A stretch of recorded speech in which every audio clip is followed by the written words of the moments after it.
Yep.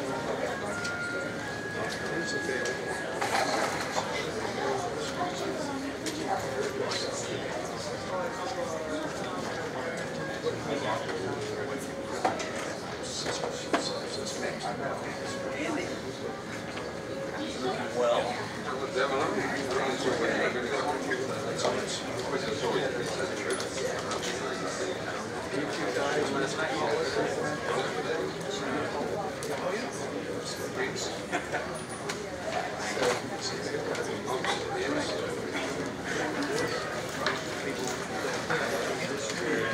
was he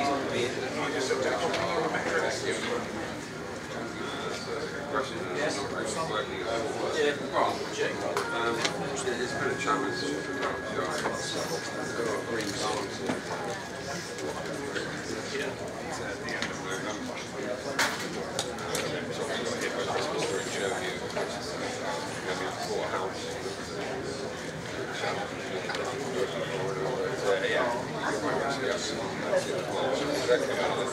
Let's just chill out.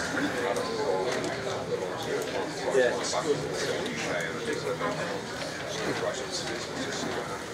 Yeah.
I did the same thing. I had to edge out and sharp.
What's the exciting about it?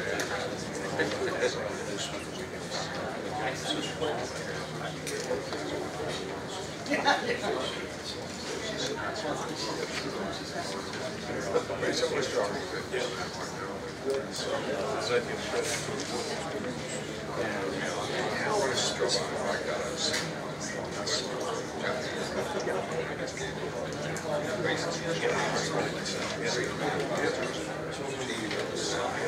Yeah, so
Good morning, everyone, and welcome to the Atlantic Council of this event on Zapad 17 and the implications for NATO and the United States. I know it's already getting muggy out there, so we're happy to share our AC with you in here.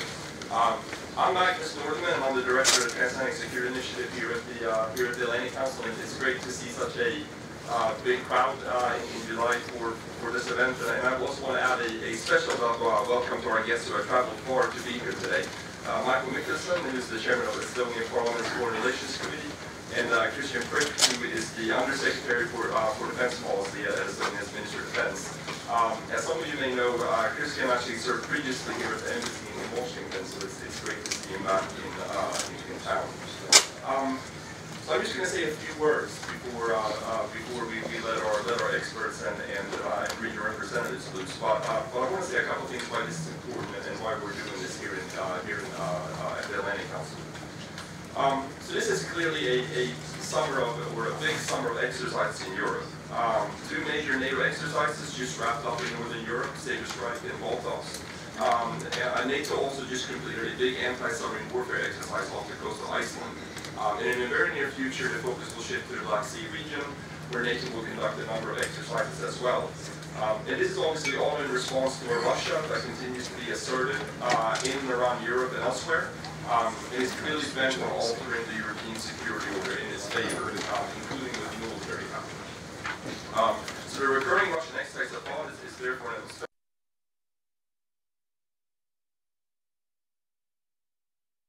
improving capabilities. In previous previous iterations of this exercise have given us clues to Russia's ability to, for example, rapidly mobilizing and moving across key existences and integrating ground, air, and sea powers. And the Zapad have also given us a window into Russian thinking about the use of key capabilities during a crisis, including the use of ballistic missiles and even nuclear weapons. So this is exercise is important not only for us here in Washington, but also in NATO and Russia, and for other allied capitals for assault to keep an eye on. And obviously this session is an important opportunity to provide a bit of a public preview of what could be expected in the coming months as the exercise draws closer, and what the long-term implications are for the US, NATO, and all its members in terms of deterrence, in terms of defense, in terms of reinforcements for the European continent. So this panel discussion today really forms part of the Council's long-standing work on defense and deterrence and security in Northern Europe, where we have focused on a number of key issues, including NATO's enhanced forward presence, NATO's role in the maritime domain, cyber and hybrid threats, and NATO-EU cooperation to meet some of these challenges. And under the rubric of security in Northern Europe, we have conducted a range of activities, including war games, fact-finding delegations to the region, and also published results-oriented research and policy recommendations. And actually just 6 weeks ago, we hosted a high-profile public conference on defense and deterrence in Northern Europe, which featured all of the Baltic defense ministers along with leading American voices, such as retired General Phil Breedlove and former NATO Deputy Secretary General Sandy Birchbaum. So this panel discussion is really the start of our work on Zapad 17. And we will return to this theme with analysis of outcomes of the exercise, and we will also watch it closely using our capabilities in our digital forensics research lab, which has previously tracked security developments in Ukraine and Syria, and the events surrounding the MH17 shootdown, using digital tools to uncover important facts from the ground that are sometimes easy to miss for a policy audience. And some of the work related to Zapad today can be picked up in a whole just outside this room. But of course, none of this work that we're doing on Zapad would have been possible without our close partnership with Estonia's Ministry of Defense. So Christian and Indrek, thank you so much to you and to the ministry for working so closely with us and making this work possible and bringing some of these perspectives to Washington for discussion. So we have a great panel lined up for today with perspectives brought from Estonia, Norway, and the United States, in combination with some of the best thinkers about Russia and the Russian military that can be found in Washington. So I'm sure you will find this conversation both fascinating and lively. And we also look forward to bringing all of you into the conversation during the Q&A session. We are live streaming this event, and if you want to engage with us on social media, please use the hashtag ZapodWatch. So to help us open today's discussion, we have Marko Mikkosen, the chairman of the Foreign Relations Committee of the Parliament of Estonia, and he also heads Estonia's delegation to the NATO Parliamentary Assembly. He has a long record of public service, having first been elected to Parliament in 2003. And he also brings a distinguished record as an expert on Russian and regional affairs. He has served as the director of the Baltic Center for Russia Studies and as the editor-in-chief of the largest newspaper in the Baltic region. And before becoming the editor-in-chief, Marko served for many years as the newspaper's correspondent in Moscow at a crucial time of political developments in Russia. Marko is, of course, also one of the leading voices about the importance of transatlantic unity, cohesion within NATO, and the value of American engagement in Europe. Chairman Mikkosen, thank you so much for being here with us today, and the floor is yours.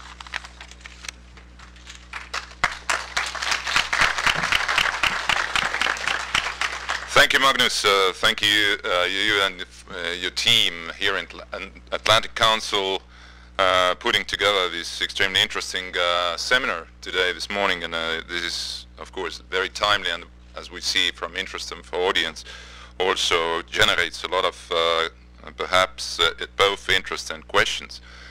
But allow me to be, in my few remarks,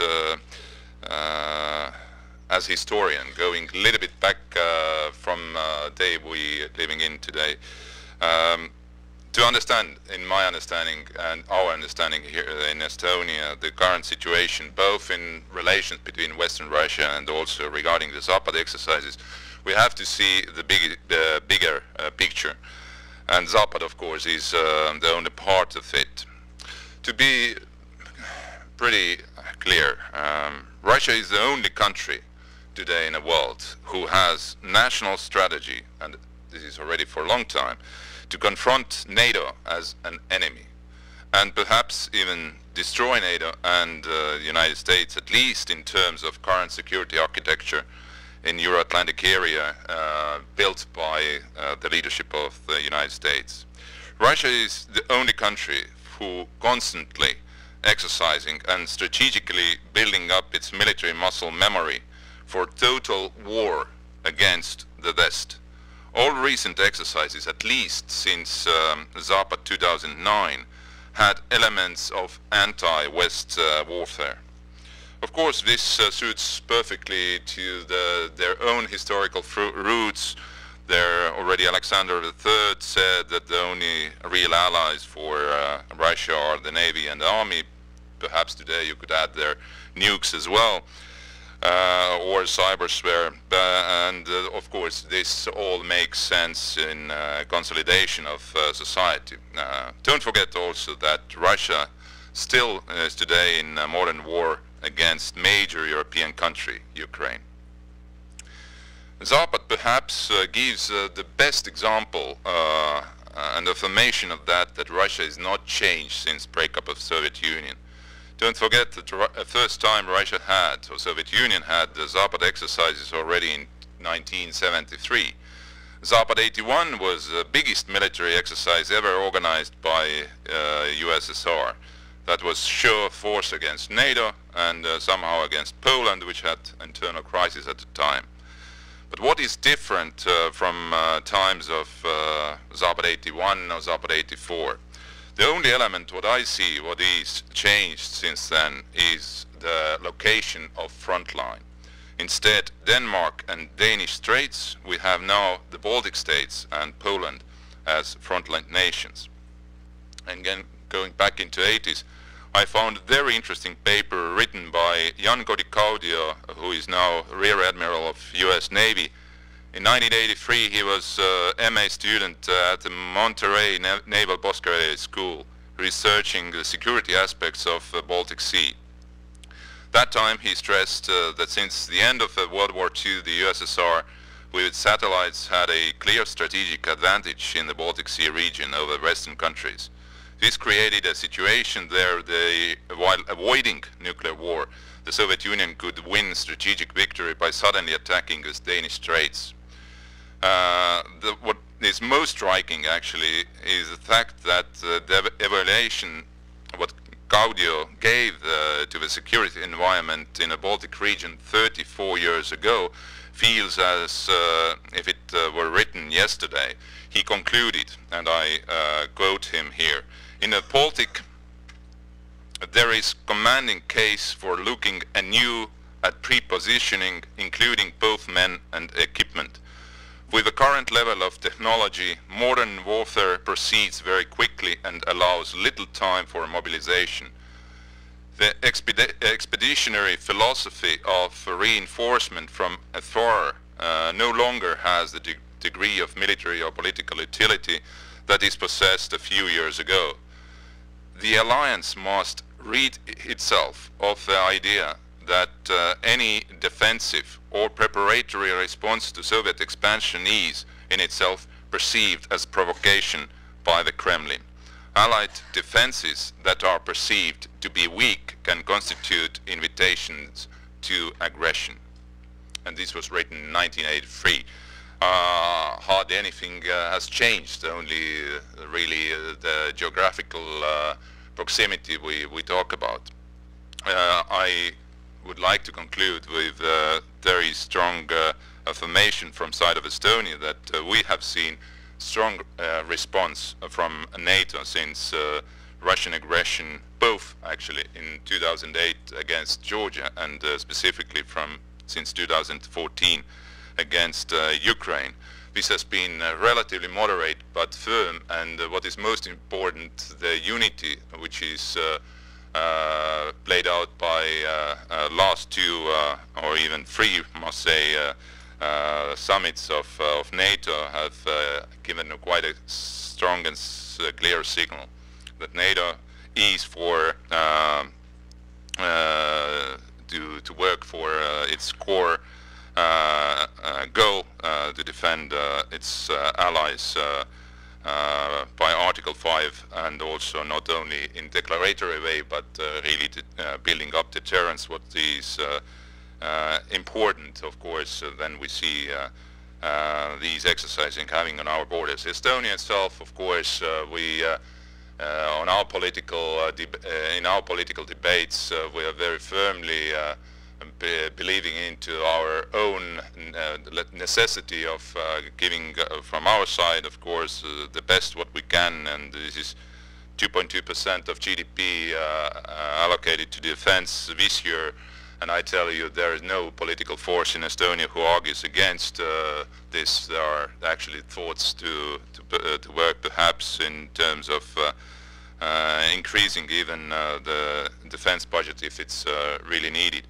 And another area where Estonia has paid a lot of attention recently is to build up solid early warning procedures, including also investing into our intelligence, which allows politicians like me to be very well briefed constantly, and that makes, of course, the quality of political decisions much higher than otherwise. Once again, these were few of my remarks, and I hope to hear very interesting debate today. Thank you.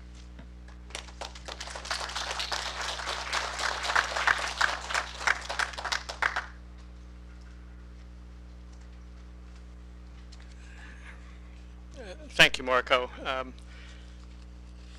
My assignment today is to provide some additional context for understanding of what we're prepared to, what we may be seeing this September in Zapad 2017. And in that sense, I'm following along very much in the messages that you heard from Marco, and that what you'll be hearing from me is why these things don't exist in a vacuum, that to understand them and interpret them, there are a lot of other considerations that we need to pay attention to, including history. What I thought I would do then is start with a few words about what we know about the exercise itself, and then look at some of the immediate precursors to it, and what those precursors, some of the earlier Zapad exercises, may suggest about what we're going to see now, and then say a few words at the end about some of the issues this may raise for the rest of us, what we should be paying attention to. As I'm sure many in the audience know, Zapad, including the upcoming Zapad, is a joint strategic exercise. It's planned this time to take place in Western Russia, including Kaliningrad as well as Belarus. It will be a multinational exercise encompassing both Russian and Belarusian forces, and a multi-force exercise. That is, it's clearly going to include land forces, aerospace forces, air and air defense, logistics support, and probably Interior Ministry and other troops as well, at least in some form.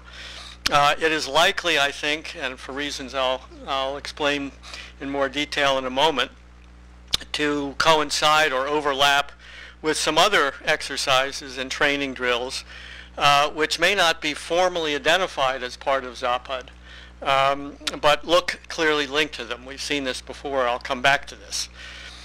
Its overall size is uncertain on detail, but all indications are that this is going to be very, very large, and may indeed be the largest one we've seen since the end of the Cold War.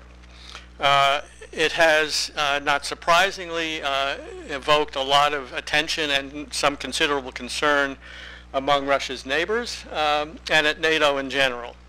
Now, why? Why should we care about this? Why should we pay attention? After all serious militaries exercise their troops. They do it regularly. Why is this different? It seems to me that there are two basic reasons which are interrelated. One has to do with what exercises in general can tell us about the thinking of military planners and political leaders. What is it they worry about? What kinds of conflicts do they think are possible and should be planned for? What kinds of messages do they want to convey to potential adversaries and others? And secondly, what exercises can suggest or remind us about broader trends in the security environment. and in general, and Russian defense planning in particular.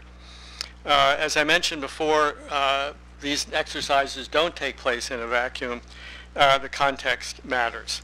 So what I'm going to do then to follow up is simply to say a few words about what we've seen in recent exercise history, say something about the issues that this may raise for the present, and then return to Zapad 2017 itself, and try to suggest what it is we should pay particular attention to, especially in light of the broader trends we see in Russian defense planning and in the broader European security environment.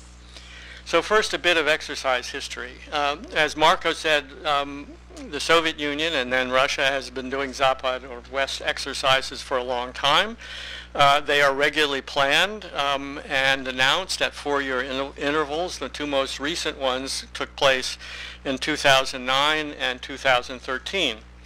The 2013 exercise has some aspects which are very much worth noting, I think, as we look ahead to this September. It was, first of all, there's a question of what its purpose was. It was characterized by some Russian official statements as essentially an anti-terrorist exercise. When you looked at what happened, it's pretty hard to believe that that's really all that this was about. Clearly, it was exercising and testing mobilization and deployment, including of some newly formed units, of command and control arrangements, and the like. And I think we're going to see a lot more of it this time. A second characteristic has to do with its size. In 2013, Russia was still following the Vienna document conventions of reporting upcoming exercises. They're not doing that anymore, the Vienna document. Their declaration was that Zapad 2013 was going to be on the order of 22,000 troops. Now, there were several problems with this exercise. One is that it appears that the only thing they were actually announcing were the ground forces that were involved. And in fact, there were a lot of other troops that were involved what looked like either directly or in other activities that seemed to be closely linked: naval and air forces, logistics forces, railroad troops, interior ministry, and the like. Those numbers were considerable. When you add those forces to the 22,000, you get about 70,000 in total. In addition, there was a very large interior ministry exercise at the same time involving roughly 25,000 troops. If you include that, then the total comes close to 100,000. So whatever was going on, however we characterize it, however much we decide was Zapad and how much was something else, there were a lot of closely linked activities and exercises of considerable size, much larger than Russia officially announced. Now, again, there's a sort of an obvious point for Zapad 2017. It too, I think, will be very large. It will be part of an ongoing and very comprehensive exercise and training cycle, which we've seen already. We've seen elements of it this summer, with more apparently coming soon. How large exactly is not clear. There's not going to be an OSCE notification this time, but there are reports as one indication that Russia is going to be mobilizing several thousand trains to transport the troops, several thousand. If this is true, this is several orders of magnitude larger than anything we've seen before. And it's much larger, for example, than what we saw in 2013. As I say, what we could be seeing in September is the largest, most complicated, most ambitious exercise since the Cold War. Now, what therefore should we be looking for in the upcoming history, given this history, and given in particular the broader trends in in Russian defense planning. Marco referred to a lot of it. I think people here know it well. I won't go into in detail, but there's been quite a bit of hype about what Russian military forces look like. There are still constraints on them in the future, both economic and demographic. Having said all that, what is clear is what the general trends are, that this is a force which is much more mobile, has more competent units, which can move faster and quicker than what we've seen before, and in ways under quite plausible scenarios that can produce force ratios, at least in along the borders in the regions, that are quite unfavorable to NATO. This is not a question of what Russian forces look like against NATO in general, but scenarios that could cause NATO a lot of trouble in the immediate region. Now, there have been a lot of, as I mentioned before, a lot of Western concerns, both in the region from NATO officials and here in Washington. We're going to hear more about those from the panel, so I won't go into great detail, but let me just mention a couple. The most dramatic, but not frequent, is that this may be a preparation for some kind of direct military action. I understand the reasons for this. This has happened before, and there was an exercise in 2007, Kavkaz 2007, which followed very quickly by interventions in the borders. The same thing happened with the Georgia War in 2008. There looks like a link. Having said that, I think direct military action, personally, I think is very unlikely. I don't think Russia is looking to start a war with NATO. But I do worry about two other things. One, what I think is less implausible is incidents along the border, provocations poking around or in around the region, and as a result, possibility of accidents. We're going to need, and I hope we're going to need to be careful about this, and I hope they are too. So even if there's not something dramatic like that, I can't rule out the possibility of some trouble associated with this. But even if none of that happens, what then should we care about? I would mention a couple of things that we should pay particular attention to. One, as I mentioned before, simply is the size. And what does this tell us about Russian planning and defense planning and perspectives? Another is the scenario. There'll be one thing which they describe to us. It will probably, my guess is, it will not be entirely candid about what the exercise is meant to do. But we'll need to make some judgments about what it is that they seem to be testing. And my guess is it's going to be, as before, mobilization issues, deployment issues, and in particular command and control, because there have been structural changes both in the military districts in Russia and in some of the units. What kinds of what forces are involved, what roles they seem to play, to what extent they look like they reflect changes in the force structure, because for some considerable period certainly up through the early 2000s, Russia was moving away from large divisions to smaller, more mobile brigades, and the professed rationale was that they were more concerned about smaller local wars around their borders. They've started to move back a bit, creating new larger forces of division size.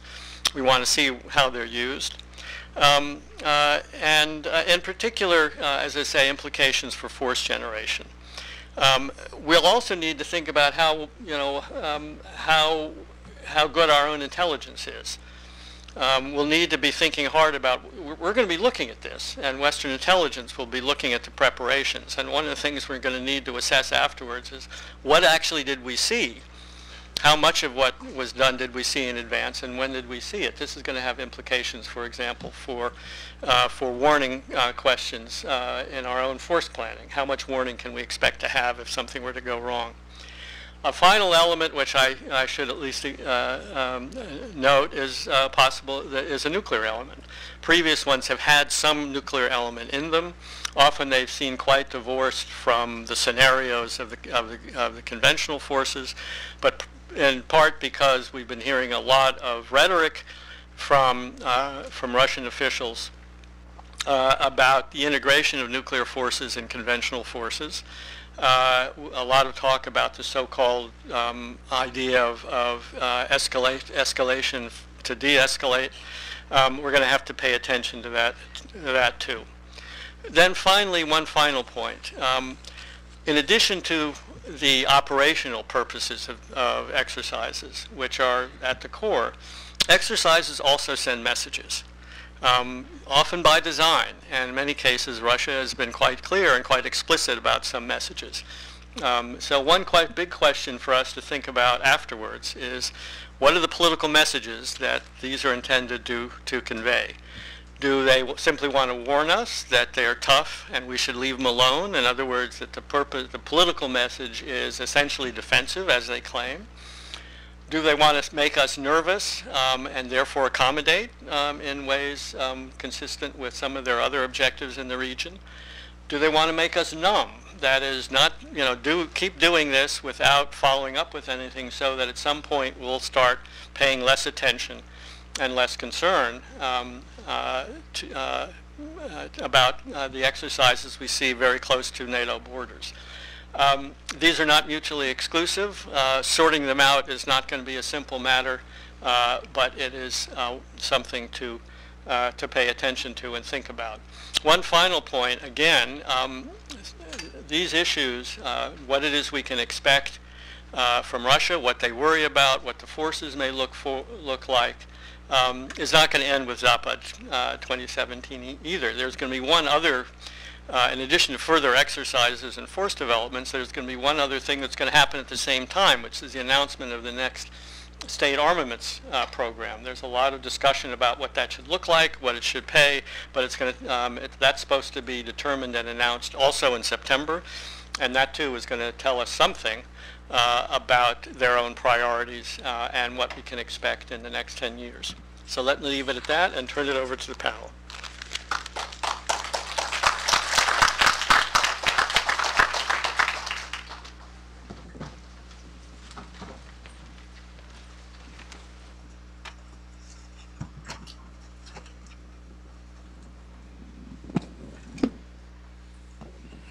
Good morning, everyone. Thank you to both Robert and Marco for that wonderful introduction. I'm Caroline Hauk. I'm a staff correspondent with Defense One.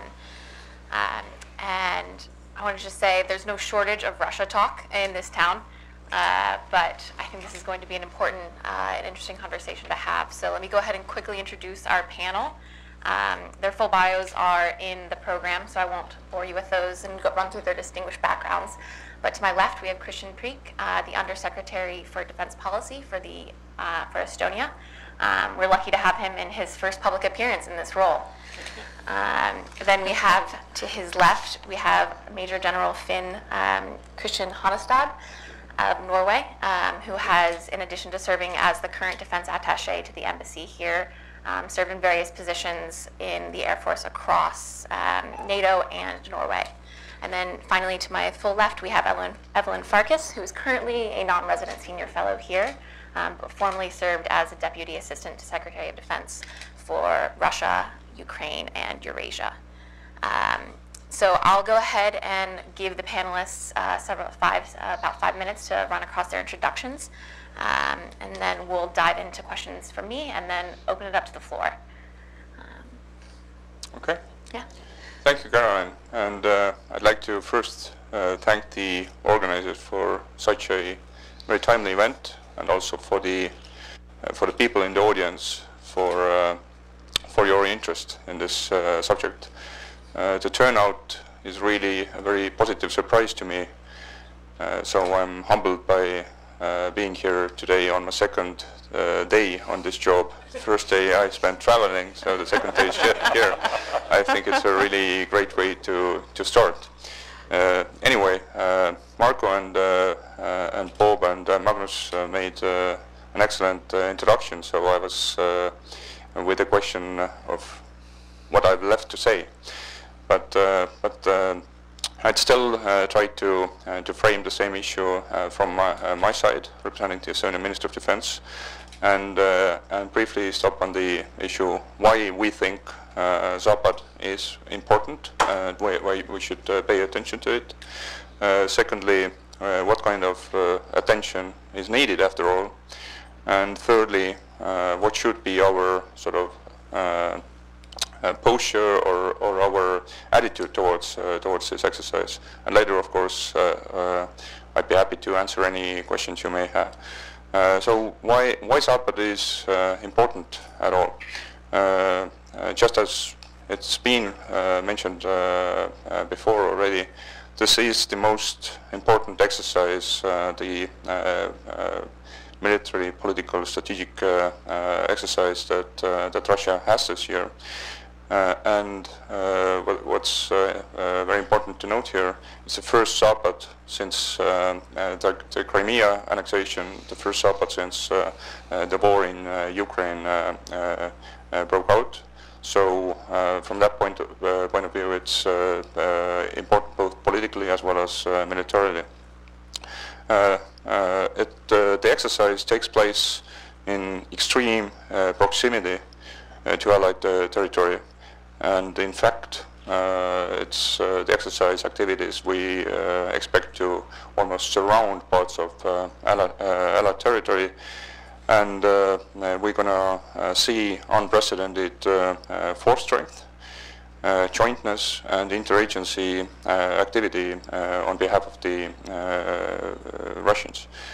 Just as Bob was sort of referring to, we expect the size of the exercise to be around 100,000. It may go up from there.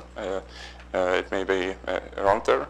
But what's very important to note here is that just as Bob also alluded to, in addition to the Zapad itself, we actually see the whole set of exercises that are all directed to the West. And in fact, Zapad in Russian means the West. So from spring to late fall, we're going to see a lot of exercise activity, all directed to the West. Thirdly, on that, we've witnessed before that Russians train exactly as they intend to fight, and thus Zapad will give us ample sort of information on their military development and certainly also on their sort of political thinking as it is right now.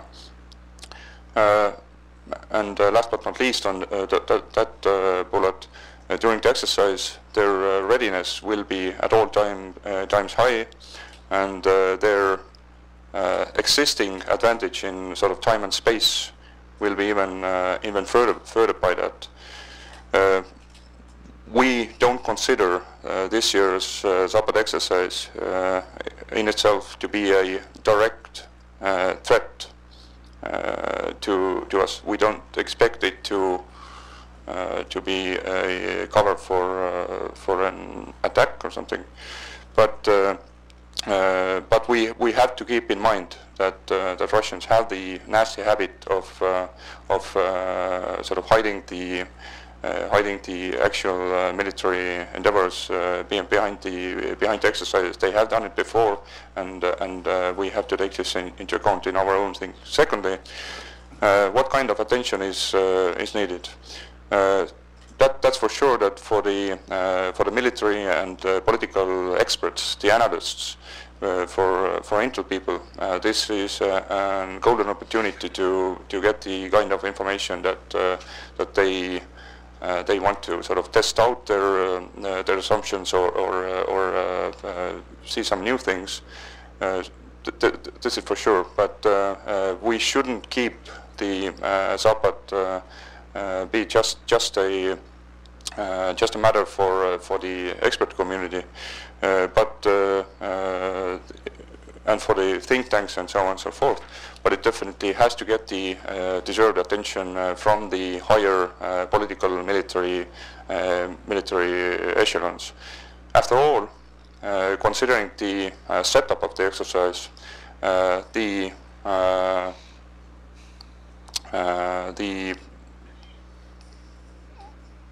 scenarios that we may see being played out, and the overall Russian strategic thinking. It's not about just abstract readiness or just testing the readiness, but the exercise is certainly about the sort of testing the transatlantic community, testing the Russian ability to pursue its own goals vis-à-vis the transatlantic community, and all about also our ability to keep our deterrence posture credible. And thirdly, what should be our sort of reaction, our posture like? I'd like to stress three words here. We got to be calm, we got to be vigilant, and we have to be flexible. And we do have to do it individually. From Estonia, we certainly intend this to be the case. But we also have to do it in a coordinated way as an alliance and as countries in the region. And particularly considering the bad habit of bad things happening in August and August-September timeframe, as people mentioned during our pre-meeting discussions. Particularly if things go sour somewhere else, that's the thing that we have to keep in mind.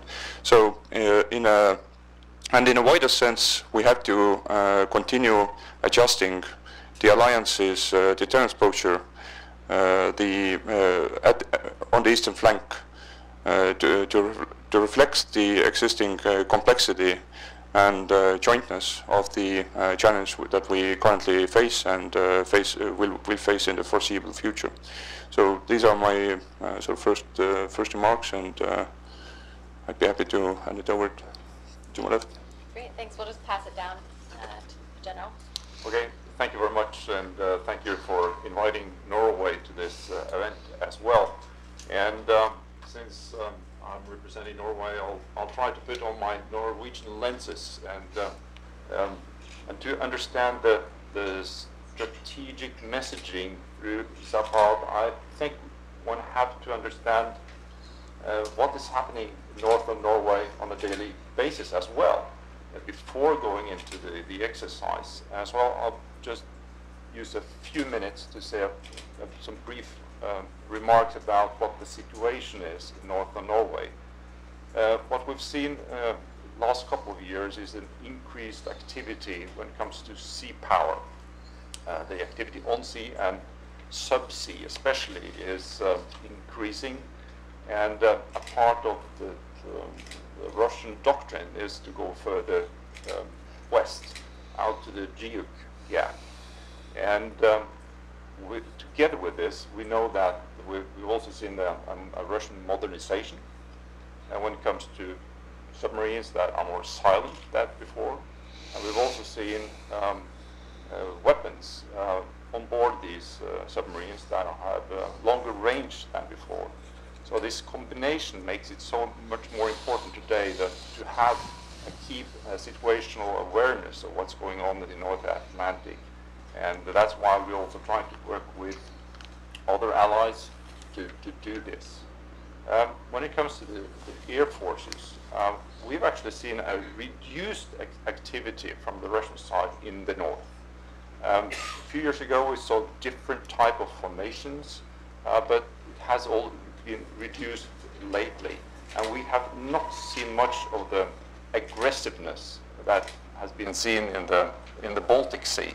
So there's definitely a difference between the Russian behavior in the Baltics as compared to the north of Norway. Because of the sanctions and what have you, the interactions between Norwegian military and the Russian military has been reduced to almost nothing. But on a daily basis, we are still cooperating slightly on the border guard between Russia and Norway.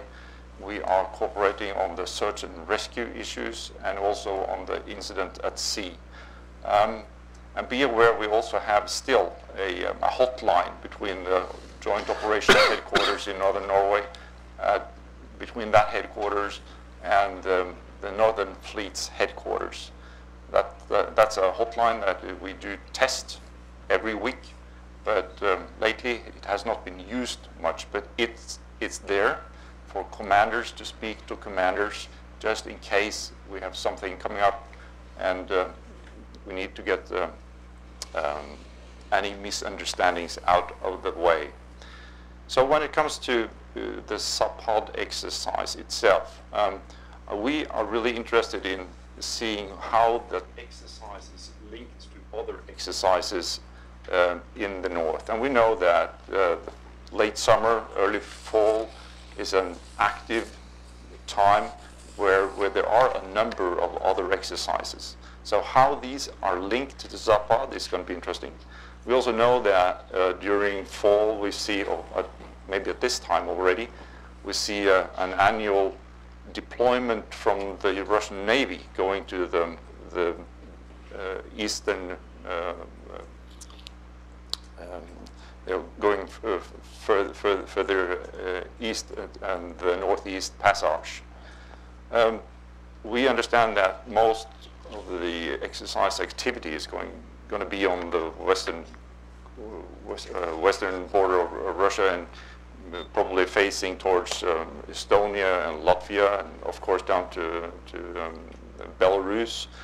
And that's also very interesting for Norway. We have still a company as a part of the EFP in Lithuania. From the Norwegian perspective, we would like more transparency, of course, as we all would like.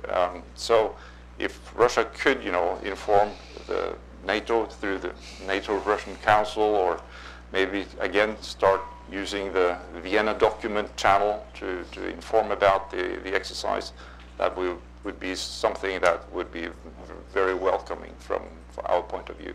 So, thank you. Thank you so much, General. And now we'll move to Evelyn Farkas. Go ahead. Okay, dive great. right in.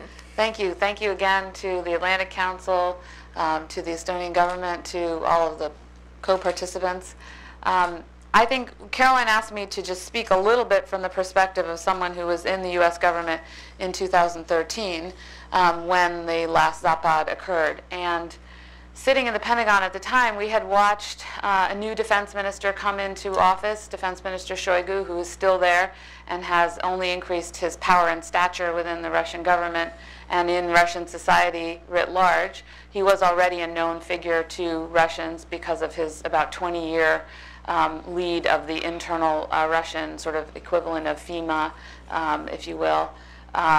And so when he came into office, one of the biggest and most immediate changes that we saw was an uptick in the Russian exercise regimen. And this was not just oriented towards the very predictable Zapad cycle, which is one of a piece, because there are other regional, since that's called West, as you would imagine, there are other regional exercises occurring, commensurate also with the reorganization that Shoigu put into place, that had been put into place prior to Shoigu, but that he really put a lot of force behind subsequently. So in addition to those normally scheduled exercises, which, as we heard earlier, go back to the Soviet days, Shoigu also initiated what he called snap exercises, and they were basically inspections, but exercises aimed to demonstrate to the Russian civilian leadership as well as to the military leadership the state of readiness of the Russian forces. And we watched in 2013, they had 4 snap exercises, and then over time they've gone up significantly. So they doubled in the subsequent year in 2014. There were 8 snap exercises, then 20 in 2015, and then they went down again to 11 in 2016, which I suspect is linked to the fact that operationally, of course, the Russians, since 2015, especially their incursion into Syria, meant that they didn't have to do these regular snap exercises to test their readiness. Indeed, they're at a pretty high state of readiness because of Ukraine and Syria. But I think it's important just to put that context in place for all of you to see that all of a sudden we saw this new Minister of Defense in the Pentagon, we saw these new smaller inspection exercises, and then within that context we saw Zapad. And as we already heard from Bob, there were about 70,000 unofficially to maybe 100,000 troops involved in Zapad. And we have to contrast that with the fact that in that same year, the largest NATO exercise that took place at the time had about 6,000 forces, and it was called Steadfast Jazz, which is not a very strong and determined name, but at the time, of course, we didn't understand that Russia regarded NATO really as an adversary, that this was a serious matter, although, of course, within the Department of Defense, within the military intelligence community, we were looking very closely at Zapad and all of these SNAP exercises and becoming increasingly alarmed, because the first thing you learn when you're in the defense business is, the threat is a combination of intent and capability. We were seeing capability changing and increasing in terms of its quality and quantity. And the intent was a big question mark for those of us, again, sitting in the Pentagon. In our political leadership at the time, not just in the United States, but in the transatlantic community, the intent was, we still regarded it as not necessarily a threat. There was a lot of discussion about that. Of course, I think with the Crimea invasion, with the invasion of Ukraine, the subsequent illegal annexation of Crimea, the ongoing operations then in Donbass, the situation was clarified, although, of course, there are those who still try to muddy the overall strategic landscape and how we should perceive it. But I want to just kind of set that out there so that people understand that the reason we're talking about 2013 and not much before that is because there was a change with Putin coming back into power with this new Minister of Defense. And so I think that's an important point to note. Now going back to my notes here, again, this idea that they were exercising against terrorists, you can expect the Russians to obfuscate again in 2017 to try not to demonstrate that their opponent is NATO, because there's still this debate about the extent to which Russia is our adversary. But I think the other thing I would just add is that the real degradation that has occurred since 2013 that Bob mentioned and others have talked about in transparency. And this is where it's most alarming, and I think the reason there's so much tension now with 2017 is that the Russians clearly are in violation of the Vienna documents. They're barely trying anymore to declare what they're doing. And those Vienna documents, for those who aren't familiar with them, it's basically transparency measures in order to try to decrease the risk of miscalculation, decrease tensions when militaries in Europe are conducting normal exercises for readiness. Of course, it's a bit untenable when Russia is, in fact, the adversary, like it or not. We didn't want to be in an adversarial situation with Russia, but we are.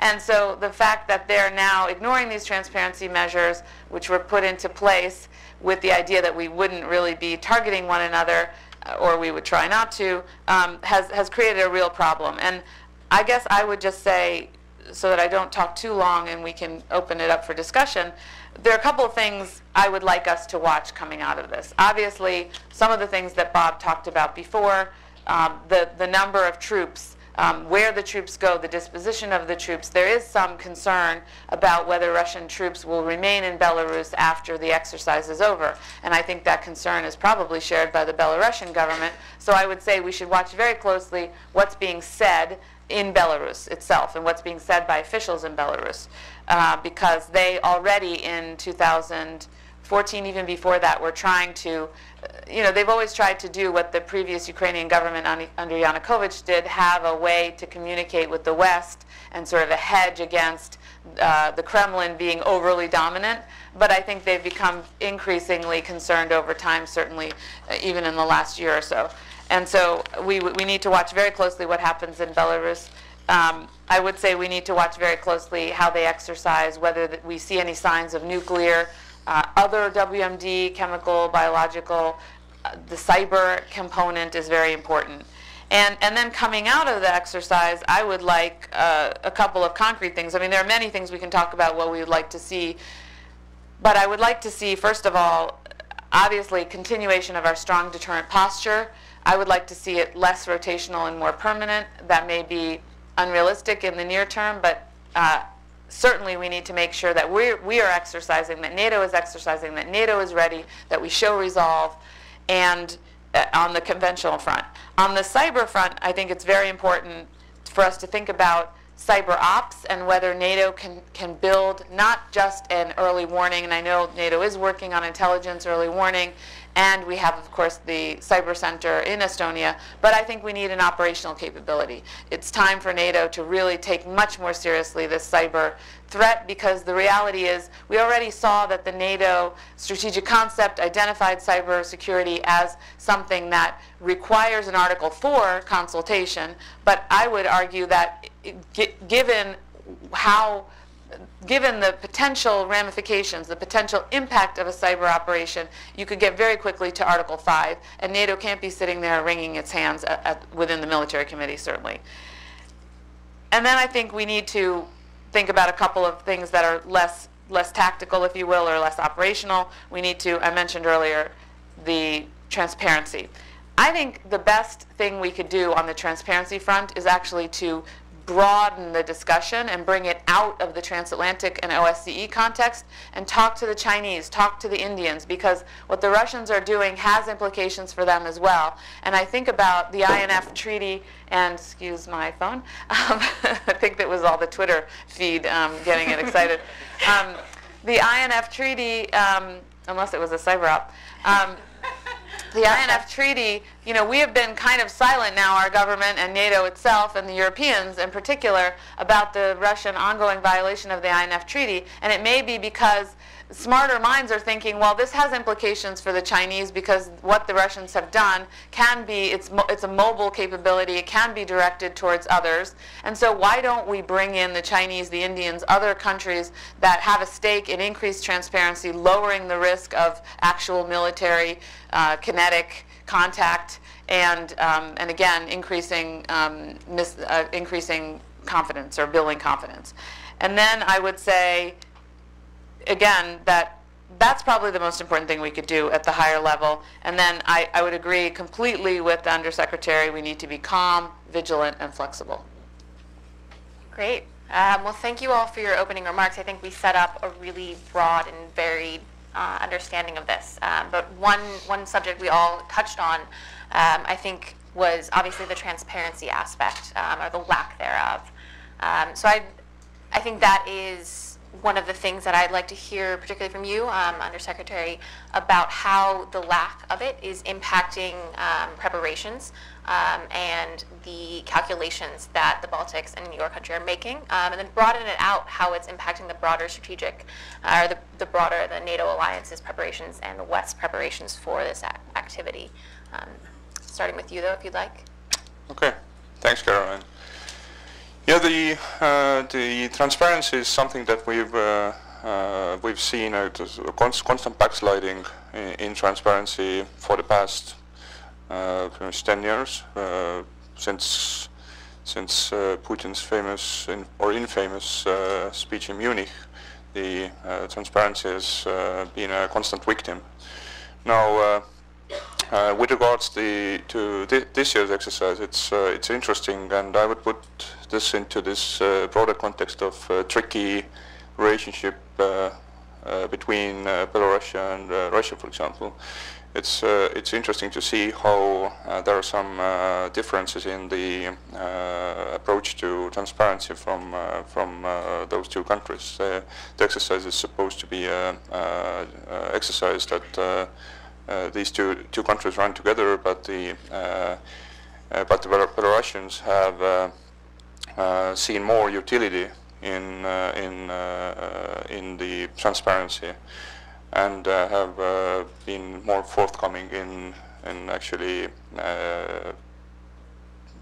fulfilling some of the arms control arrangements criteria.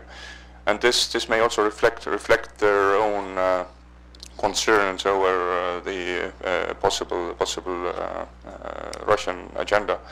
As far as the future is concerned, I think the Estonian the instinct of Estonians is to see whether the existing regiments can be used before getting to something new. Whereas different countries may have may have different interests and different concerns as far as the arms control and transparency is concerned, even outside Europe, to get to some overwhelming agreements with countries as far as India, China, will certainly not be an easy thing. And so, as long as we do have the currently existing regimes, we should do our utmost to press on fulfilling the criteria that are stated there. On our behalf, on NATO's behalf, we are more than willing to and intend to follow the different procedures that are in Vienna document. For example, in order to make sure that our exercises are and stay transparent, so that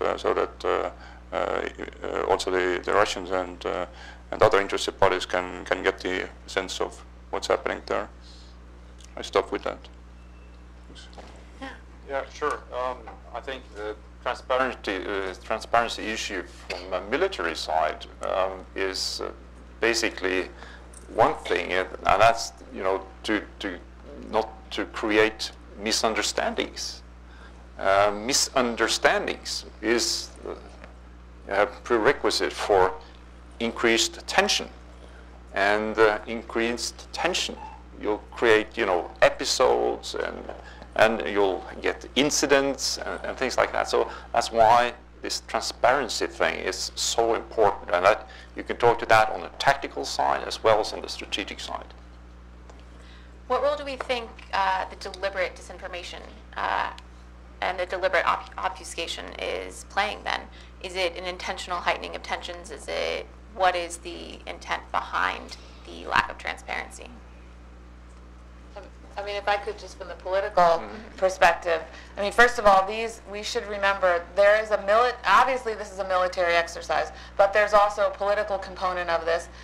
First of all, obviously directed towards NATO, a message towards NATO, we're ready, don't try anything, and very strong message. There's also a message to the Russian domestic population that NATO is the adversary, the West is the adversary, we're ready, we're a great nation, so that the patriotic element is there as well. The obfuscation is important, again, because as I mentioned, we still have a lot of questions about Russia's significance, whether Russia is indeed are in an adversarial posture with us, whether Russia is a declining power and so therefore this doesn't matter. These questions are still out there being discussed, unfortunately, in the political arenas, and so Russia will take advantage, and they always like this kind of ambiguity anyway. I mean, with a big wink, because they want us to know that they're capable and they're powerful, and look what they did with their cyber intrusion in the U.S. elections. But they don't really want to take full accountability because they want those for whom it's convenient to align with them, or at least not oppose them, to be able to do so. Building off that, kind of the level of concerns and relation to Russia in this exercise. You've said that you don't view it as a direct threat, but there's also that's kind of always an underlying concern in the back of people's minds. I was talking with the Lithuanian defense minister last month, and he mentioned that there has been some media and some rhetoric surrounding two provinces in the west of Lithuania, talking on various Russian sites about how they were gifted to Lithuania by Stalin long ago. We've seen this kind of rhetoric before. So if the direct military intervention is not the primary concern, it's still in the back of our minds. What are some of the other concerns beyond the accidental intrusions? Are we concerned?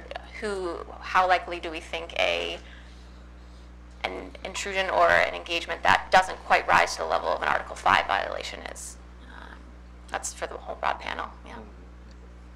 Yeah. If I may start with that. Firstly, the example that you pointed out, the Lithuanian example, is exactly the reason why we strongly feel that the Zapad and paying attention to Zapad is not something that only the military intel analysts or thinkers should do, because one way or another we expect to see Zapad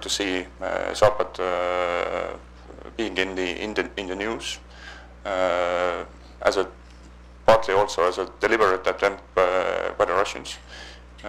It's considering the examples of previous exercises. It's I guess a fair bet to say that there will be a full range of tools in their sort of national possession being used, from information to cyber to nuclear, etc. Meaning that we should not be passive in this sort of strategic communication game too. Now, what to be afraid of? Paul brought out the exactly elements that I personally would be concerned about. Is the incidents of accidental nature, but with serious consequences, as well as some possible provocations, and this is where it's fair to say that whoever attends those exercises should show sort of professionalism and not adventurism, particularly in the light of the near misses or close to accidents that we've seen on the Baltic Sea or across over the Baltic Sea in the airspace. We definitely don't want to be in a situation where something goes terribly wrong in that kind of situations. Yeah. Well, I think my comments would kind of echo much of that. When it comes to incidents, I think that what I would be concerned about is the congested, airspace, sea space, etc. in the Baltic region. That's where I see most activity going on. Then, if something is going to happen, that's where it's most likely will be. We might see incidents. Hopefully, we'll not see that. But besides from that, I must say that I'm kind of looking forward to after the exercise, when we are able to analyze this, the whole of government approach to and the jointness and how this is all linked together, and the element of command and control of this exercise. That's going to be very interesting to analyze and come back to the Atlantic Council, as Magnus talked about in his opening remarks. Thank you. Yeah, I would agree. I think seeing how they mobilize, will they go further? I mean, certainly in the last Zapad, they were only in the beginning of thinking about this complete mobilization, and I think seeing how much further they may have come since then. Plus, there are a lot of these internal security forces that have been created by by President Putin to protect him, but also with new internal reorganizations occurring of existing forces. And so I think it'll be interesting to see what role they play. Is there going to be some kind of color revolution scenario? The little green men, again, some kind of fomented or anti-terrorist, I'm choosing my words carefully here, but some sort of fabricated clash. How would they respond to that within the context of their scenario? So within the context of the exercise scenario. So I think there are a lot of little things we will learn from this. In as much as they will increase their readiness, we will hopefully also increase our readiness. Yeah, that's a great great point to raise. What we're hoping to learn from this. Obviously, looking at a number of the smaller operational aspects in command and control, and various aspects that you raised, Evelyn. What do we think it might tell us differently than 2013? I think 2013 raised the possibility in a lot of people's minds, and all of a sudden the world sat up and started paying attention probably a year later. What are we going to be looking for this year beyond those tactical level things?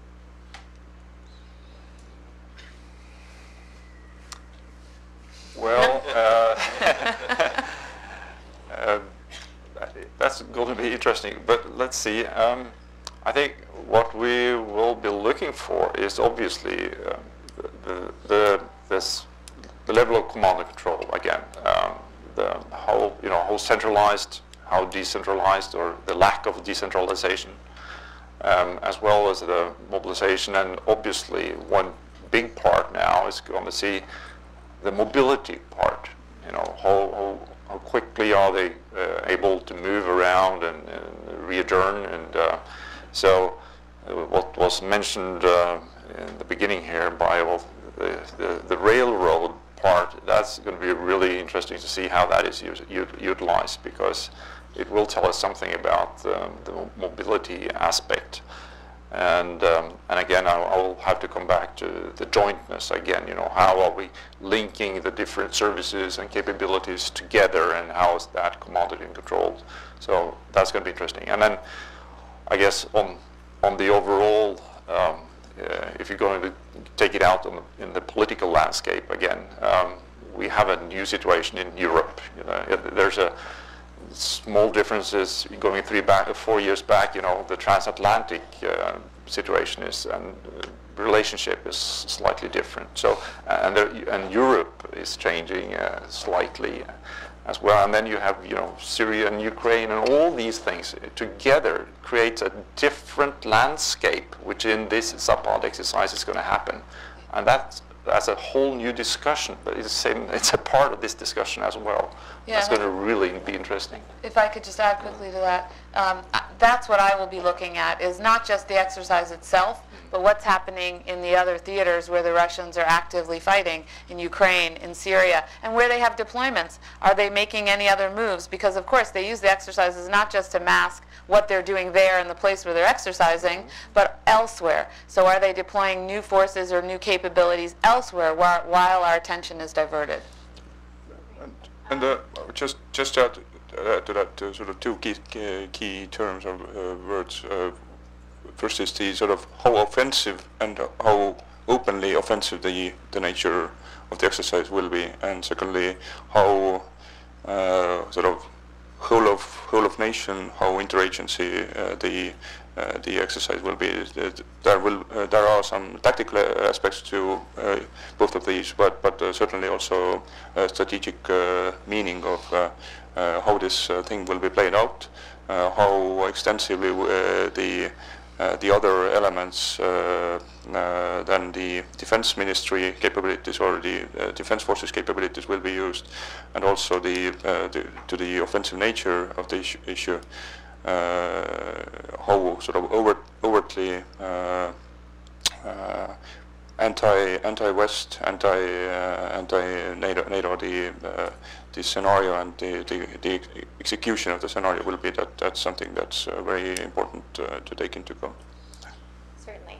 So in just a moment, we'll open this up to audience questions. So please start thinking, get those ideas germinating. But just before we do, you all raised an excellent point that this fits within a broader. Zapad is just one point in the broader Russia West, Russia world engagement. So how do we, going forward, leading up to Zapad, post Zapad, recalibrate or if at all, the engagement with and the posture that NATO and the U.S. and the allies have in the region? What are we looking for?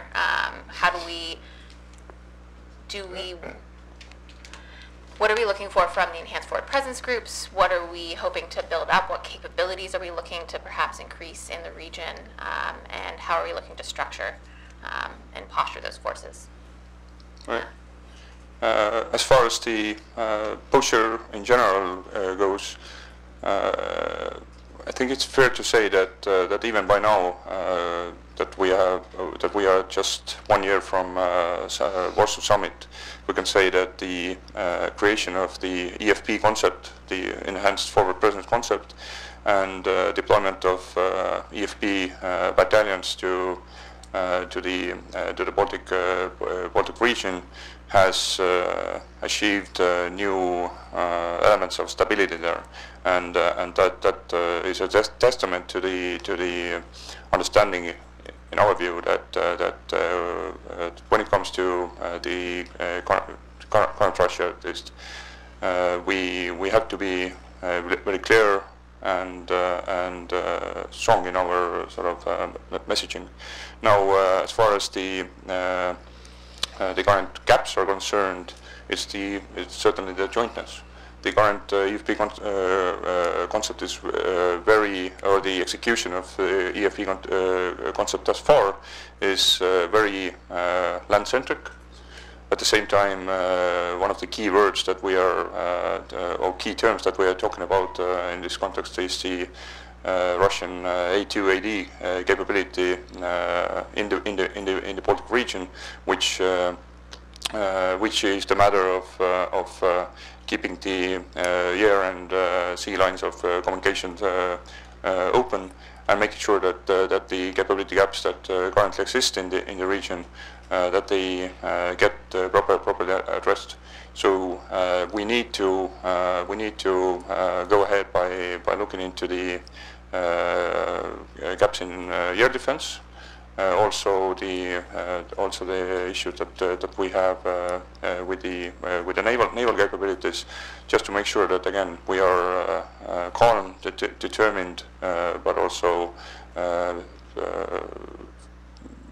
to take into account the realistic challenge that we have in the region. Thanks. Right, and just to build on that, I think we're on the right track with the EFP, and as well as what the US is doing bilaterally.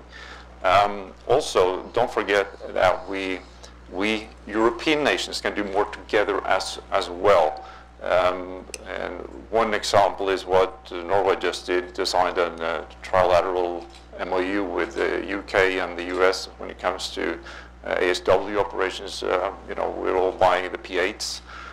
So to take responsibility for one certain region in and around NATO.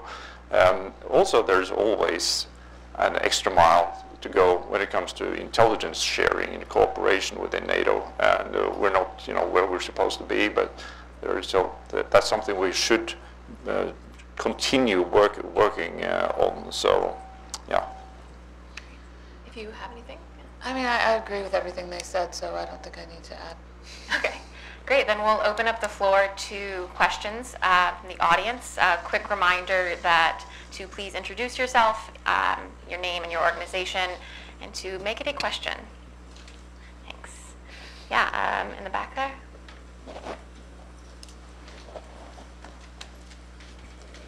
Hi, my name is Andrew. I'm a reporter with Politico. I was wondering if you could all comment on the larger strategic picture that the exercises will have, or the effect they'll have on Ukraine. Does this affect the strategic calculus at all, having up to 100,000 troops in a neighboring country? Kiev's very far north in Ukraine.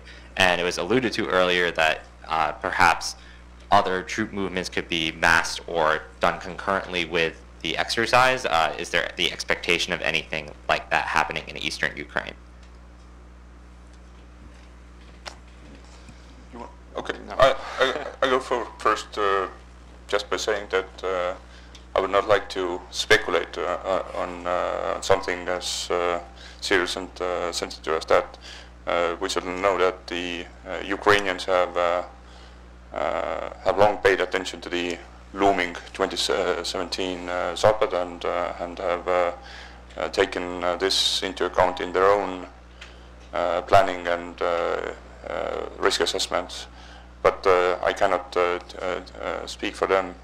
As far as we go, we just have to take into account this habit, as I mentioned before, that sometimes the exercises have have been the convenient way to do something else, but I don't have any solid information on to let me speculate on that right now. Yeah, I'm not ready to talk specifically about Ukraine, but I think I'll refer to the earlier comments about that we should pay attention to linked activities and parallel exercises, and that goes also with the Ukrainian case. Thank you. Yeah, I mentioned already that I will be watching Ukraine. Speaker Parobi, the Speaker of the Ukrainian Rada, the parliament, recently made some comments expressing his alarm. Of course, the Ukrainians are on high alert. We should, NATO and bilaterally, speak with the Ukrainians, exchange intelligence, make sure that we are as vigilant as we can be. But I would say that at least in this arena, my government has been pretty good. I mean, actually very good in as much as Secretary Tillerson Sunday was in Ukraine and gave a very strong statement of support for Ukrainian sovereignty. So in as much as we have a lot of questions about our overall policy vis-a-vis Russia, I'm at least encouraged that we made that statement, the United States made that statement recently, and hopefully we can do more over the coming months as we have the lead up to Zapad. Here in the second row.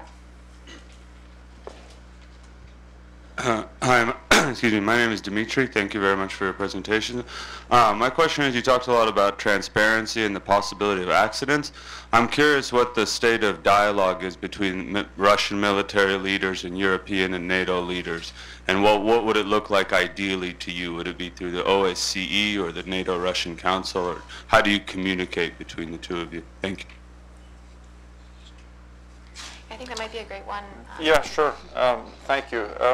Yes, I would like to see more dialogue between Russian leaders and European leaders. However, in lieu of the sanctions we're seeing right now, that's not possible. But I think there's a few communication lines where we could see an increased activity, and that would be, first of all, within the NATO-Russia Council, to get that slowly up and running again.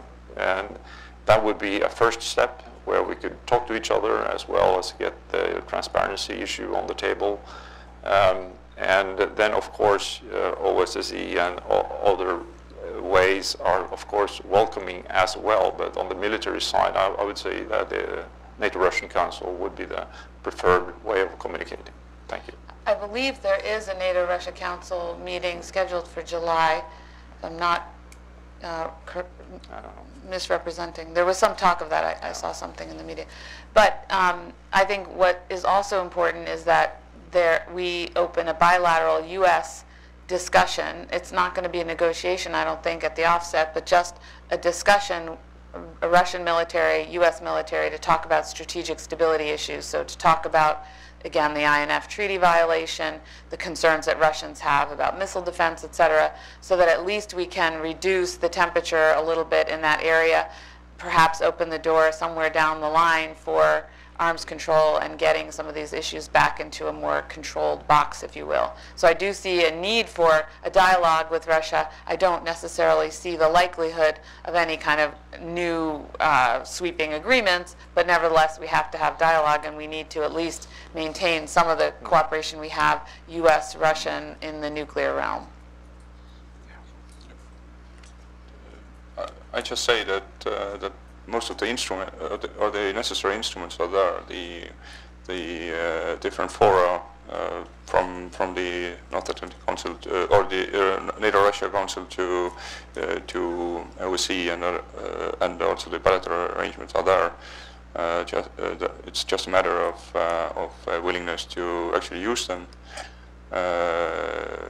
Russian diplomacy is something that has a long tradition and all kinds of interesting tricks.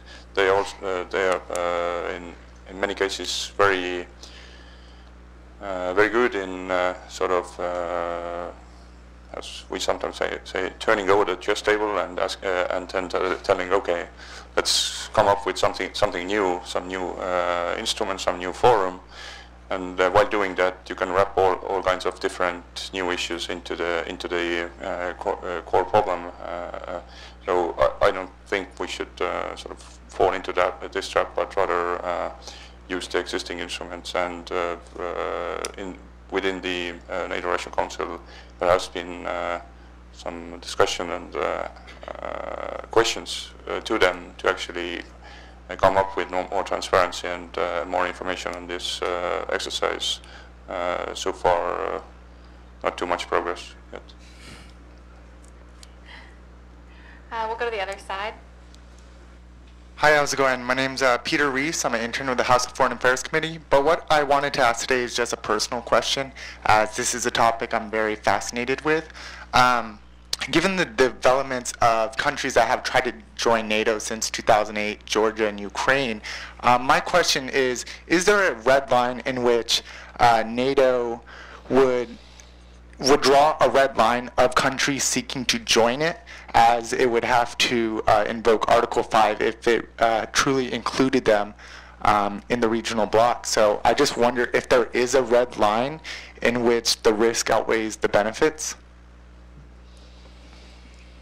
I mean, since it's a political question, I'll give it a stab. I mean, I think that from the perspective of NATO, it's very clear if you want to apply for membership, then you must be a democracy. You must have your military organized under civilian control. You must apply. You must go through a process. And then from the perspective of NATO, whether NATO accepts a country depends on how well they meet the metrics that have been set out politically and then over time militarily working between the countries. So it's not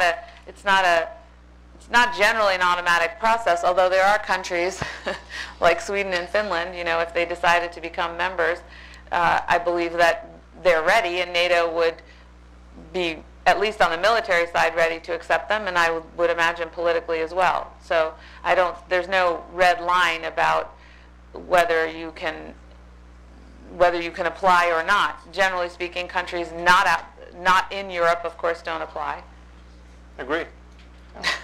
I would just add that if we were to draw that kind of red line, then I'd say that, and as you said, it's a personal question. So I'm trying to pretend that it is a personal answer also, and another political question. That in that case, I think we would betray our sort of values.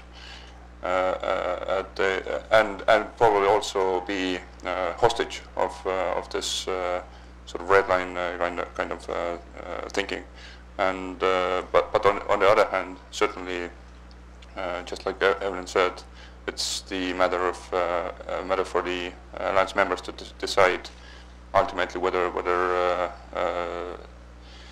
any changes in the membership add net benefit to the security of the alliance territory.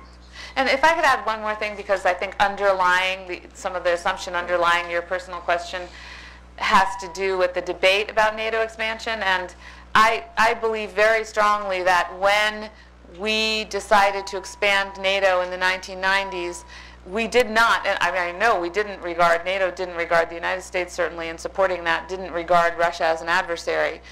It was done in order to increase stability and security in Europe so that you could have political and economic development in Europe. So those countries that had already made a certain amount of progress were in a sense rewarded for that. If they were interested in joining NATO, they were accepted into NATO, and in exchange they received continued support for what they had already begun in terms of their democratic, economic, and military modernization. And so I would say that continues to be the case today, even if you took away the threat posed by Russia because they decided to be our adversary, you would still have an argument for expanding NATO in order to increase stability and increase a community of nations that are ready and able to defend one another collectively against unconventional threats and against state actors. Sure. Up here in the middle, the woman.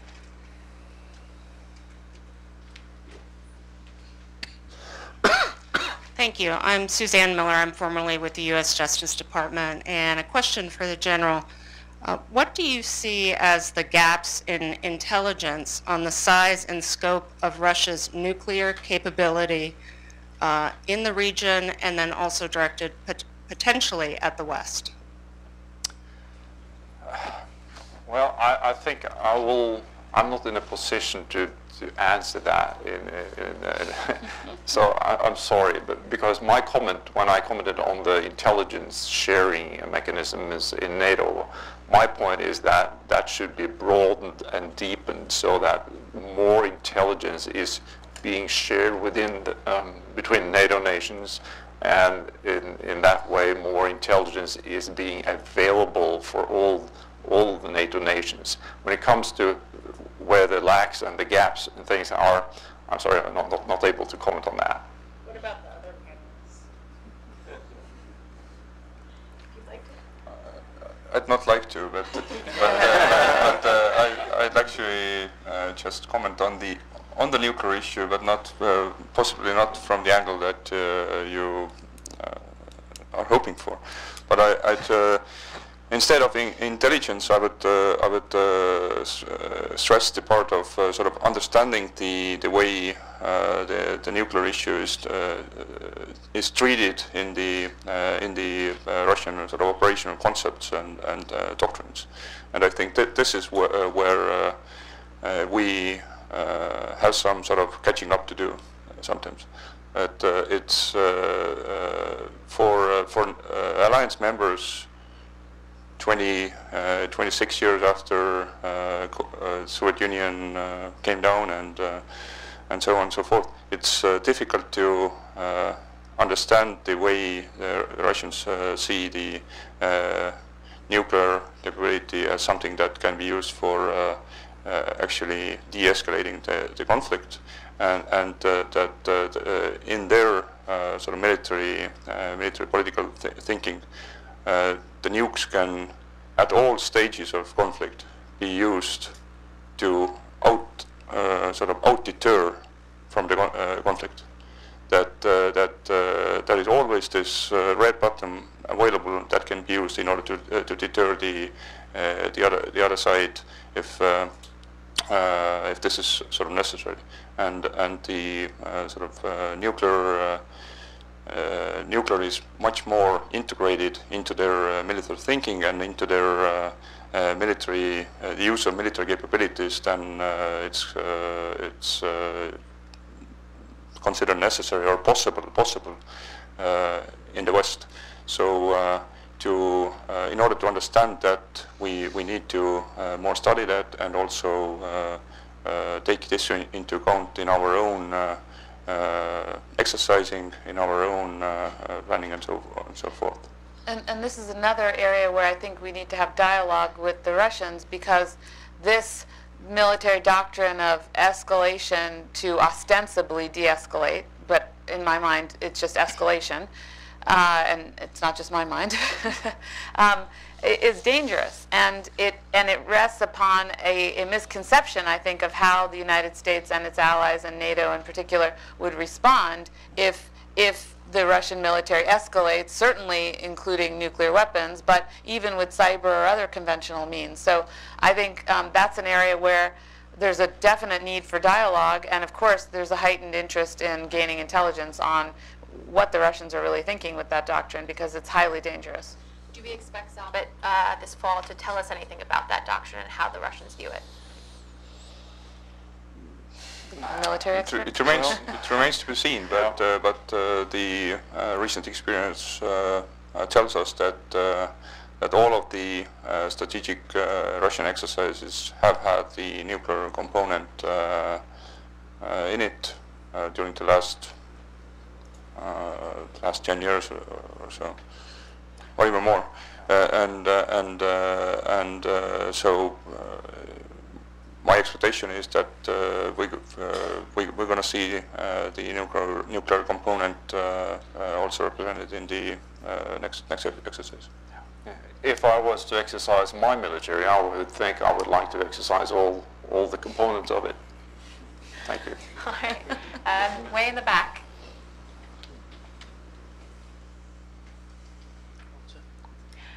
Blue tie, white shirt, standing up. Thanks, Jonathan Ward, University of Oxford. I wanted to ask you about Zapad in the context of the Shanghai Cooperation Organization. I think there's just a tendency to look at Russia as principally a Western European actor, and I'm wondering if the SCO matters these days in your view, as you focus on the European theater, particularly as it expands to include other nations. Thank you. I guess, you talked to them about engagement with the East. So I mentioned earlier that I would like the conversation about these military exercises and about the need for transparency about military exercises generally to be internationalized and to be brought out of the transatlantic context so that other countries that have equities like China and India and other members of the SCO can also help us, frankly speaking, put pressure on the Russians to come back in alignment with their conventional arms control agreements and their commitments. When it comes to SCO, I'm not really sure what we can do because SCO itself, the United States is not a member. I don't believe any NATO members are members. So it's very much, the agenda is very much controlled by the Kremlin, by Beijing. So I think we can engage with those countries. I'm not sure whether it makes sense to engage through that organization. Sure. Maybe just one component or one interesting bit of information concerning China that it's not in the framework of Zapad per se, but as I said before, there is a whole range of different exercises going on during this season, and first we're going to see the Russian Navy exercising together with Chinese Navy. First time ever on the Baltic Sea this summer. So the Chinese will bring three of their most modern ships to the Baltic to train with the Russian Navy.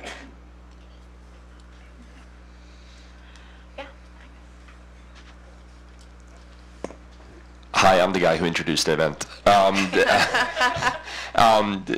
So Sweden and Finland has come up during the conversation, and again, obviously not members, but NATO partners, and they also live in the region, so to speak, and are close Russia watchers themselves.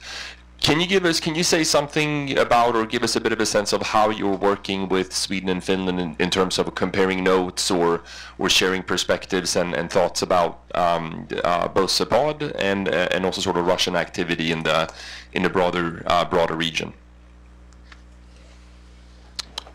Sure. Of course, we have a good connection with Finland and Sweden about all kinds of issues, and there's a tight Nordic connection when it comes to looking at things we can do on the military side when it comes to acquisition, to exercises, and other things where we can work together, as well as sharing notes. When it comes to sharing notes, sure, that's being done. However, there are a few limitations on what we can share and what we cannot share, since we're talking about partner nations and not allies within the NATO.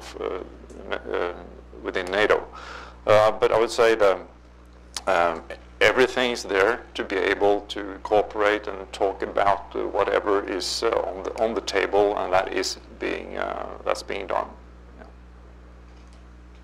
We have time probably for one or two more. A woman in the white shirt, I think? Black shirt? Sorry, I can't see you. Yes, the woman raising her hand on the left side. Yeah. What chance is there that the Kremlin will decide to leave behind a substantial number of troops in Belarus to deter the regime in Minsk from what it had been doing in the past, moving closer toward the Western European Union? And yeah, go ahead and stand up. Maybe we'll do a twofer. Hi, Alex Vermooten with Arms Control Verification and Compliance at the State Department. This panel touched a lot on compliancy measures and their importance of reducing tension in the region. Ms. Farkas, in your opening statements, you specifically mentioned broadening efforts to return Russia to compliance by including China and India outside the OSCE framework and outside the pre-existing regimes with the Vienna document. I'm wondering if you can elaborate more on how you see that happening. So we have Belarus, and Evelyn, if you want to dive in first to that one, and then we can move to Belarus. Okay. Yeah. Well, in Belarus, I would say it's not zero, and then I'll leave it to the military experts. On broadening, I mean, frankly speaking, I haven't thought through the modalities of it, but I think that it's clear that NATO, bilaterally, we can make an approach to the Chinese government, because we, certainly in the United States, have an interest also in maintaining a calm military-to-military relationship with China, reducing the risk of miscalculation in the South China Sea in particular, to some extent in the East China Sea, where there we're very closely aligned with Japan, and we don't believe there is a territorial dispute. But so I think China might be the first one we could go to, but certainly India, as it is also increasing its capabilities, certainly in the maritime arena. All of these countries, these big countries, have a lot to gain from maintaining global stability. And Russia is the only power that's behaving militarily and politically as a non-status quo power. China, while it is pushing the envelope, as I mentioned, in the South China Sea, still sees great use for its country and in achieving its objectives to be gained from the existing international order and from existing international law. So while they might push the envelope a bit, to use the tired tired expression, the Russians are beyond the envelope. So I think we can have a dialogue with these countries, and maybe we create a new mechanism. It might be worth doing that, something like we've done already in the non-proliferation arena, where we have the United States leading, or perhaps, since the United States is not interested, it appears these days to be leading large multinational initiatives. We could have another country lead it, maybe Estonia or Norway, but that's basically what I had in mind, more or less. Well, when it comes to the Belarus question, since it's not zero, I think that's a great question, and I haven't seen anything that where we could, we do not expect that to happen. However, we've seen that happening before in other parts of the world, so that's again something that we will all be paying a lot of attention to and look for. So I think that's where we are right now. Okay. Well, I think we're out of time, so on that slightly ominous note, we'll wrap up. And I think I would like to thank our panel for a great discussion. I think it fit Zapad into a larger context of Russian exercises and engagements in the West, and a much larger geopolitical context as well. Magnus is going to come up on stage to actually formally close us out and provide some concluding remarks. Thank you, Caroline. And I will be very brief and will just sort of add my round of thanks. Thanks to you, Caroline, for guiding us through the conversation, to our panelists, to Chairman Mikkelsen, to our partners at the Estonian MOD. I think this was fascinating, and there's certainly lots more to discuss. Also want to give a round of thanks to the folks sort of behind the scenes here on our end, Alexandra, Lauren, Dia, that has sort of kept all this running, including our social media presence, and of course the events team here at the Atlantic Council. I would urge you to stay tuned. As I said, this is really our curtain raiser or first shot at this. We will continue doing analysis and watching the exercise closely as we come up to it, and after that return with a bit of both written analysis and conclusions and observations. So do stay tuned on this and other issues related to security in Northern Europe. Thank you so much to all of you for coming, and stay cool out here today. Here it's going to be a hot one. Thanks.